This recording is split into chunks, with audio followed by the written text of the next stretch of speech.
حضر عندكم جميعا.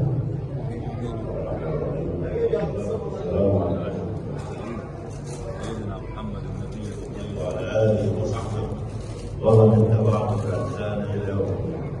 أما بعد فيقول الحق تبارك وتعالى: بسم الله الرحمن الرحيم: ومن آياته أن خلق لكم من أنفسكم أزواجا لتسكنوا إليها وجعل بينكم مودة ورحمة إن في ذلك لآيات لقوم يتفكرون.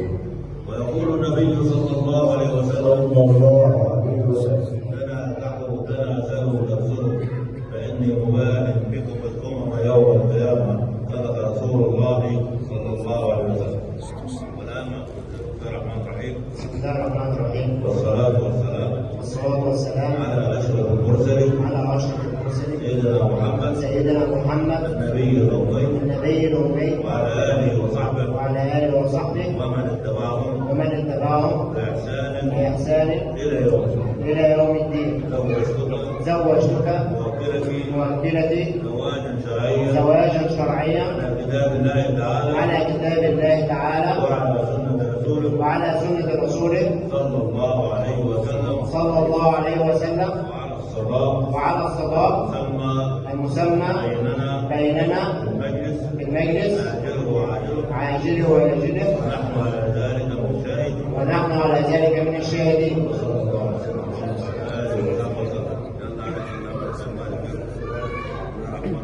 بسم الله الرحمن الرحيم.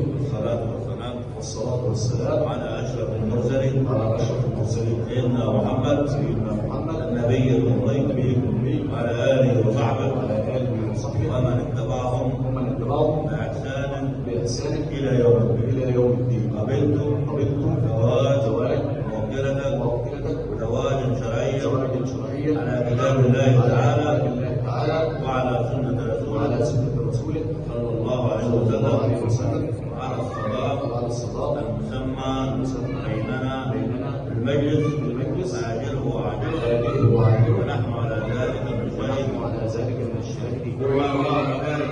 اللهم بارك لهما اللهم بارك لهما اللهم بارك لهما اللهم بارك فيهما اللهم بارك فيهما اللهم اجمع بينهما في خير اللهم اجمع بينهما في خير اللهم اجمع بينهما في خير اللهم اجمع بينهما في خير اللهم ارزقهم بالصالح يا رب العالمين.